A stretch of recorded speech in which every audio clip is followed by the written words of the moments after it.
அனைவருக்கும் அன்பான வணக்கம். நீங்கள் கேட்டுக்கொண்டிருப்பது கதையலை. வாசிப்பவர் ஹேமலதா ஜெகநாத். திரு சாவி எழுதிய விசிறி வாழை. குருத்து 14. பார்வதியின் கார் கார்னேஷன் கல்லூரியை நோக்கி சென்று கொண்டிருந்தது. அதை செலுத்திக் கொண்டிருந்த பார்வதியின் உள்ளம் தீவிர சிந்தனையில் ஈடுபட்டிருந்தது.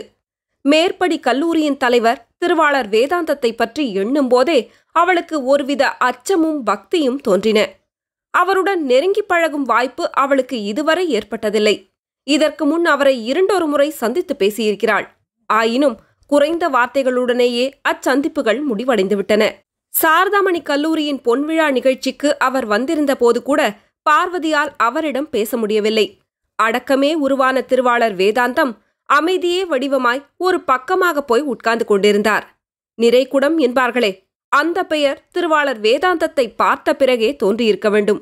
ஆங்கிலம், தமிழ் இவ்விரு மொழிகளிலும் அவருக்கு ஆழ்ந்த புலமையும் சரி சமமான பற்றுதலும் ஞானமும் இருந்தன. கம்பனையும் ஷேக்ஸ்பியரையும் சம நோக்குடன் சம எடையில் வைத்து ஆராய்ந்த அறிவாளர் அவர். நிஜாரும் கோட்டும் போட்டுக்கொண்டு குடுமியா கிராப்பா என்று தெரியாமல் மறைத்துவிடும் தலைப்பாகையுடன் தான் எந்நேரமும் காட்சியளிப்பார். யாரிடமும் அதிகம் பேசுவதில்லை. அப்படி பேசினாலும் பொதுவாக தமிழ் இலக்கியங்களைப் பற்றியோ ஆங்கில நூல்களைப் பற்றியோதான் பேசுவார். எந்த மொழியில் பேசிய போதிலும் அந்த மொழிக்கே உரிய தனி தூய்மையுடன் தான் பேசுவார். ஒரு மொழி பேசும்போது அத்துடன் இன்னொரு மொழியை கலந்துவிடக்கூடாது என்பதில் எப்போதுமே கண்ணும் கருத்துமாக இருப்பவர். திருவாளர் வேதாந்தத்துடன் தமிழில் பேசுவதா ஆங்கிலத்தில் பேசுவதா என்ற கவலை ஒரு புறமும், தன்னுடைய கல்லூரி மாணவி மீனாவை பற்றி அவரிடம் எவ்வாறு பேச்சைத் தொடங்குவது என்ற அச்சம் இன்னொரு புறமும் பார்வதியை வாட்டிக்கொண்டிருந்தன. எங்கே வந்தீர்கள், என்ன விஷயம் என்று வேதாந்தம் கேட்டால் விஷயத்தை எப்படி தொடங்குவது? தங்கள் கல்லூரி மாணவன் கோபாலனை பற்றி பேச வந்திருக்கிறேன் என்று கூறி மீனாவின் தந்தையிடமிருந்து வந்துள்ள கடிதத்தை அவரிடம் கொடுத்து விடுவதா? அல்லது பொதுவாக சில விஷயங்களைப் பற்றி முதலில் பேசிக் கொண்டிருந்த பின்னர் பேச்சுக்கிடையில் தான் வந்த காரியத்தை நாசுக்காக அறிவிப்பதா? காதல், கல்யாணம் இவை பற்றி வேதாந்தம் என்ன அபிப்பிராயம் கொண்டிருக்கிறார் என்பதை முதலில் அறிந்து கொள்ள வேண்டும். பின்னர்தான் மீனா விஷயத்தை பிரஸ்தாபிக்க வேண்டும். கோபாலனை பற்றி குற்றம் சொல்வதாகவும் இருக்கக்கூடாது, நடந்திருப்பதையும் தெளிவாக சொல்ல வேண்டும். காதல் விவகாரங்களில் அனுபவம் எதுவுமே இல்லாத பார்வதிக்கு இது ஒரு பெரும் பிரச்சனையாக இருந்தது. திருவாளர் வேதாந்தத்தை சந்தித்து உரையாடப் போவது இதுதான் முதல் தடவை. முதல் முறையாக அவரை சந்திக்கப் போகும்போது இம்மாதிரியான காதல் விவகாரத்தையாய் எடுத்துக்கொண்டு போக வேண்டும்? இன்னொரு புறம் காதலை பற்றிய உணர்வு அவள் சிந்தனையை பகிர்ந்து கொண்டிருந்தது. மீனா கோபாலன் நட்பில் குற்றம் இருப்பதாக அவளால் ஊகிக்க முடியவில்லை. தவறு ஏதும் நேராத வரையில் மீனாவும் கோபாலனும் நெருங்கி பழகுவதை ஏன் ஆட்சேபிக்க வேண்டும்? பார்வதி யோசித்தாள். இதை ஒரு பெரிய விஷயமாக எடுத்துக்கொண்டு திருவாளர் வேதாந்தத்திடம் போக வேண்டியது அவசியம்தானா என்று கூட தோன்றியது அவளுக்கு. ஆனாலும் வேதாந்தம் இதை பற்றி என்ன எண்ணுகிறார், என்ன சொல்லுகிறார் என்பதை அறிந்து கொள்ளவும் ஆவல் தூண்டியது. காலமெல்லாம் கன்னியாகவே வாழ்ந்துவிட்ட பார்வதிக்கு, காதல் கல்யாணம் பற்றிய அனுபவமே இல்லாத பார்வதிக்கு, கல்வியும் கல்லூரியுமே உலகம் என வாழ்நாளை வீணாக்கிவிட்ட பார்வதிக்கு இப்போது ஒரு புதிய உணர்வும் உற்சாகமும் தோன்றியுள்ளன. இந்த நிலைக்கு காரணம் சேதுபதிதான். சேதுபதியின் உறவை, அவருடைய நட்பை அவள் விரும்பினாள். எந்நேரமும் அவர் தன்னுடனேயே இருக்க வேண்டும் என்று எண்ணினாள். இந்த ஆசைக்கு, விருப்பத்துக்கு, எண்ணத்துக்கு என்ன காரணம் என்பதை அவளால் கூற முடியவில்லை. சேதுபதியிடமே கூட சொல்ல முடியாமல் ரகசியத்தில் மௌனமாக இருந்து வேதனைப்பட்டு கொண்டிருந்த பார்வதியின் உள்ள போக்கில் இப்போது பெரும் மாறுதல் ஏற்பட்டிருந்தது. நிறைய படித்துள்ள பார்வதிக்கு, பல நூல்களை ஆராய்ந்து பட்டங்கள் பெற்றுள்ள பார்வதிக்கு இத்தனை அறிவும் ஆற்றலும் இருந்தும் தன் சொந்த வாழ்க்கையை மலரச் செய்து கொள்ள தெரியவில்லை. அனுபவத்தோடு அறிவு சேர்கிறபோதுதான் மலர்ச்சியும் ஏற்படுகிறது. இப்போதுதான் அந்த அனுபவம் அவளுக்கு கிட்டியிருக்கிறது. பார்வதி காரை விட்டு இறங்கும் போதே வாசலில் காத்திருந்த வேதாந்தம், வாருங்கள், வரவேண்டும் என்று அகமும் முகமும் மலர கைகூப்பி வரவேற்றார்.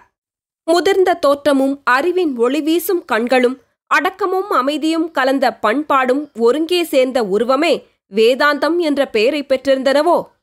தங்கள் வரவு நல்வரவாகுக என்ற உபசரிப்புடன் தம்முடைய அறைக்கு பார்வதியை அழைத்துச் சென்றார் அவர். புன்சிரிப்பை தவிர பார்வதியின் வாய் நின்று எதுவுமே வெளிப்படவில்லை. பேச்சை எப்படி தொடங்குவது என்பதிலேயே அவள் மனம் எண்ணமிட்டுக் கொண்டிருந்தது. கடைசியில், தங்களை சந்தித்து பேசும் பேறு எனக்கு கிட்டியதற்காக மிக்க மகிழ்ச்சி அடைகிறேன் என்று பேச்சை தொடங்கினாள். வேதாந்தம் சிரித்தார். கள்ளம் கபடமற்ற அந்த சிரிப்பின் மூலமே தம்முடைய பதிலை கூறிவிட்டார் அவர். தாங்கள் என்னை தேடி வந்த காரியம் என்னவோ? ஆங்கிலத்தில் மிக மிக சரளமாக பேசும் திறமை பெற்றிருந்த போதிலும் வேதாந்தம் தூய தமிழிலேயே பேசினார். கார்னேஷன் கல்லூரி பிரின்சிபல் பதவி அவரை தேடி வந்ததற்கு காரணம் அவர் தமிழில் பெரும் புலமை பெற்றவர் என்பதற்காக அல்ல. ஆங்கிலத்தில் அவருக்குள்ள ஞானமே அவரை இந்த நிலைக்கு உயர்த்தியது. ஆயினும் அவர் தம்மை ஒரு தமிழ் புலவர் என்று கூறிக்கொள்வதிலேயே பெருமைப்பட்டார். தம்மை பொறுத்தவரையில் தமிழுக்கு உயர்ந்ததொரு ஸ்தானத்தை கொடுக்க வேண்டும் என்பதற்காகவே தலைப்பாகையை தலையில் அணிந்து கொண்டிருந்தார். வள்ளுவரை பற்றி தங்கள் கருத்து என்ன என்பதை நான் அறியலாமா? பார்வதி மிக மிக வினயமாக கேட்டாள். வள்ளுவன் தன்னை உலகினுக்கே தந்து வான்புகழ் கொண்ட தமிழ்நாடு என்று பாரதி பாடிய பிறகு நான் கூறுவதற்கு என்ன இருக்கிறது? மன்னிக்க வேண்டும், இன்னொரு விஷயம் பற்றி தங்கள் கருத்தை அறிய விரும்புகிறேன் என்றாள் பார்வதி. நன்று நன்று, தாராளமாக கேளுங்கள் என்றார் வேதாந்தம். காதல் என்ற சொல்லுக்கு தாங்கள் விளக்கம் தர முடியுமா? காதல் என்ற புனிதமான சொல் ஆண் பெண் உறவு சம்பந்தப்பட்டது மட்டுமல்ல. நான் தமிழ் மொழி மீது காதல் கொண்டுள்ளேன். சிலர் ஹிந்தி மீது காதல் கொண்டுள்ளார்கள். உங்களுக்கு உங்கள் கல்லூரியின் மீது காதல். உண்மை காதலை பற்றி நீங்கள் என்ன நினைக்கிறீர்கள்? அது பற்றி தனி சொற்பொழிவே நிகழ்த்த வேண்டும். ஆனாலும் ஒன்று கூறுவேன், காதல் என்பது ஆண்மகனுடைய வாழ்க்கையில் ஒரு பகுதிதான். ஆனால் அதுவே ஒரு பெண்ணின் முழு வாழ்வும் ஆகும். மிக உயர்ந்த கருத்து என்று பாராட்டினாள். இக்கருத்து என்னுடையதல்ல, பைரனை பாராட்டுங்கள் என்றார் வேதாந்தம். அப்புறம் என்பது போல் முகத்தை வைத்துக்கொண்டு வேதாந்தத்தையே கூர்ந்து நோக்கினாள் பார்வதி. ஒரு பெண்ணின் உள்ளத்தில் காதல் உணர்ச்சி தோன்றும்போதுதான் காதலை பற்றிய முழு சக்தியையும் அவள் அறிய நேரிடுகிறது என்றார் வேதாந்தம். காதலை பற்றி வள்ளுவர் நிரம்ப சொல்லியிருக்கிறார். அவற்றுள் எனக்கு மிகவும் பிடித்தது, காணும் கால் காணேன் தவறு ஆய, காணாக்கார் காணேன் தவறு அல்லவை என்ற குரலாகும். காதலனை நேரில் காணும்போது காதலிக்கு அவனிடம் உள்ள குற்றங்கள் எதுவுமே தெரிவதில்லையாம். அவனை காணாத போது அவனிடம் உள்ள குற்றங்களைத் தவிர வேறு எதுவுமே தெரிவதில்லையாம். எவ்வளவு அழகான கருத்து என வியந்தாள் பார்வதி. வள்ளுவர் கூறாத கருத்துக்களே இல்லை என்று மகிழ்ந்தார் வேதாந்தம். மௌனத்தில் ஆழ்ந்திருந்த பார்வதி ஏதோ பேசுவதற்கு தயங்கிக் கொண்டிருக்கிறாள் என்பதை குறிப்பால் அறிந்த வேதாந்தம், ஏதேனும் முக்கிய விஷயம் இருந்தால் தயங்காமல் கூறுங்கள் என்றார். தாங்கள் இந்த கடிதத்தை படித்து பார்க்க வேண்டும். இந்த அற்ப விஷயத்தில் தங்களுக்கு தொந்தரவு கொடுப்பதற்காக மன்னிக்க வேண்டும் என்ற பூர்வ பீடிகையுடன் கடிதத்தை எடுத்துக் கொடுத்தாள் பார்வதி. அதை பிரித்து பார்த்த வேதாந்தம், இதையா அற்ப விஷயம் என்று கூறினீர்கள்? இது நம் இரு கல்லூரியையுமே பாதிக்கும் விஷயம் அல்லவா? இம்மாதிரி விஷயங்களில் நாம் அலட்சியமாக இருந்துவிட்டால் கடைசியில் அது நம் கல்லூரிகளுக்கே இழுக்கை தேடித்தரும். கல்லூரி தலைவர்களுக்கு இவை சம்பந்தமற்றவை என்று உதாசீனம் செய்துவிடுவது மிக மிக தவறான செயல். இது விஷயத்தில் தாங்கள் எடுத்துக்கொண்ட அக்கறையை பாராட்டுகிறேன். இப்போதே கோபாலனை அழைத்து பேசி உண்மையை அறிந்து கொண்டு விடுவோம். சற்று நேரம் தாங்கள் இந்த அறையிலேயே உட்கார்ந்திருங்கள். தங்களை நேரில் வைத்துக்கொண்டு அவனை விசாரிப்பது அவ்வளவு சரியாக இருக்காது. அவன் என்ன கூறுகிறான் என்பதை தாங்களும் கேட்க வேண்டும். ஆகையால் நான் அவனை அடுத்த அறைக்கு வரச் சொல்லி விசாரணை செய்கிறேன். இந்த அறையில் இருந்தபடியே தாங்கள் கேட்டுக்கொள்ளலாம் என்றார். தலையசைத்தாள் பார்வதி. அடுத்த அறையில் விசாரணை ஆரம்பமாயிற்று. கோபால், உன்னிடம் இன்று சில கேள்விகளை கேட்கப் போகிறேன். எதையும் மறைக்காமல் பதில் கூற வேண்டும். இப்படி உட்கார்ந்து கொள் என்றார் வேதாந்தம். கோபாலன் உட்காரவில்லை. மன்னிக்க வேண்டும் என்று கூறி தன் பண்பை வெளிப்படுத்தினான். உனக்கு என்ன வயதாகிறது கோபால்? 23. இந்த ஆண்டுடன் உன் படிப்பு முடிந்து விடுகிறதல்லவா? அப்புறம் என்ன செய்யப் போகிறாய்? ஏதாவது ஒரு அலுவலகத்தில் சேர்ந்து பணிபுரியப் போகிறேன். எப்போது திருமணம் செய்து கொள்ளப் போகிறாய்? என் தந்தை முடிவு செய்யும் போது. உன் தந்தையாக பார்த்து முடிவு செய்யும் பெண்ணை மணந்து கொள்ளப் போகிறாயா? அல்லது? அந்த பொறுப்பை அவர் ஏற்றுக்கொள்ள மாட்டார்.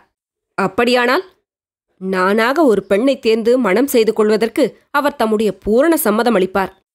ஒருவேளை நீ தேர்ந்தெடுக்கும் பெண்ணை அவர் ஒப்புக்கொள்ளவில்லை என்றால்? ஒப்புக்கொள்ள மாட்டார் என்று ஏன் சந்தேகப்பட வேண்டும்? பொதுவாக உலகத்தில் நம்பிக்கைதான் முக்கியம். ஆயினும் எல்லாவற்றிலுமே நம்பிக்கை வைத்துவிடக்கூடாதுதான். அதற்காக எதையுமே நம்பாமலும் இருக்கக்கூடாதல்லவா? கோபால், மிக அருமையாக பேசுகிறாயே. இதுவரை விளையாட்டிலும் படிப்பிலும் மட்டுமே புத்திசாலி என்றுதான் எண்ணிக்கொண்டிருந்தேன். காதல் விவகாரத்திலும் நீ... வேதாந்தம் சிரித்தபடியே கூறினார். காதலா? கோபாலன் சற்று திகைப்போடு கேட்டான். காதலிப்பது தவறில்லை கோபால். இதோ பார் இந்த கடிதத்தை.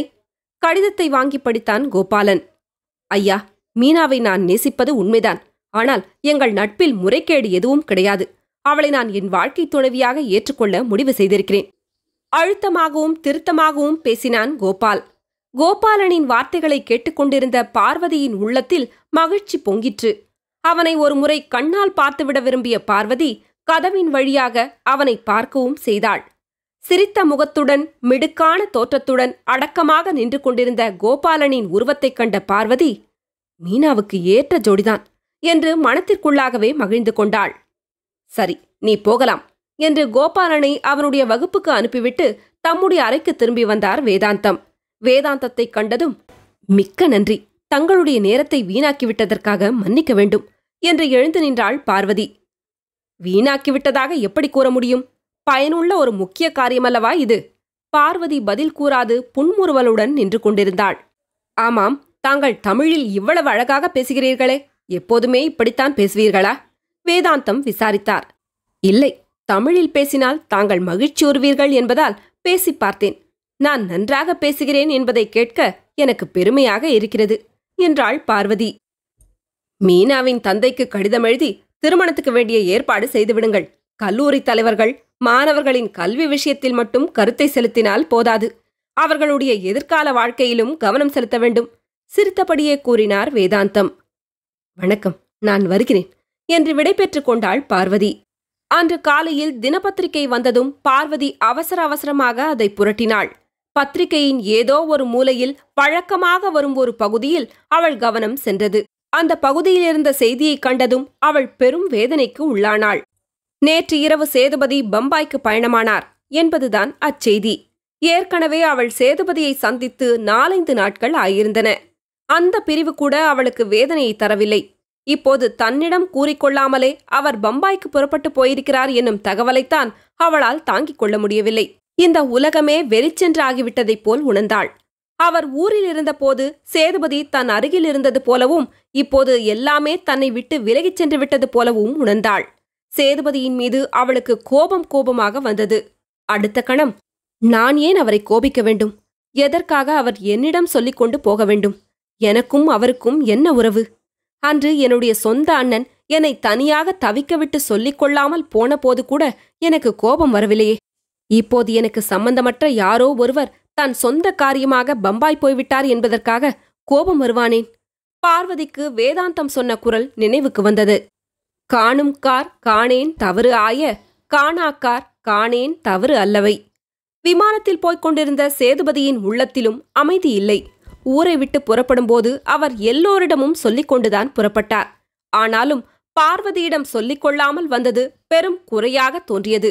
அடுத்த கணம், பார்வதிக்கும் எனக்கும் என்ன சம்பந்தம்? அவளிடம் நான் ஏன் சொல்லிக் கொள்ள வேண்டும் என்று தமக்குத்தாமே கேட்டுக்கொண்டார். அவர் உள்ளத்தில் அமைதி இல்லை.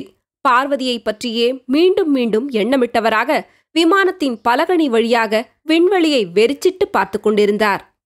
தொடரும். கதைகளை உங்களுக்கு பிடிச்சிருந்ததுன்னா உங்கள் நண்பர்களோடும் உறவினர்களோடும் பகிர்ந்துக்கோங்க. நன்றி.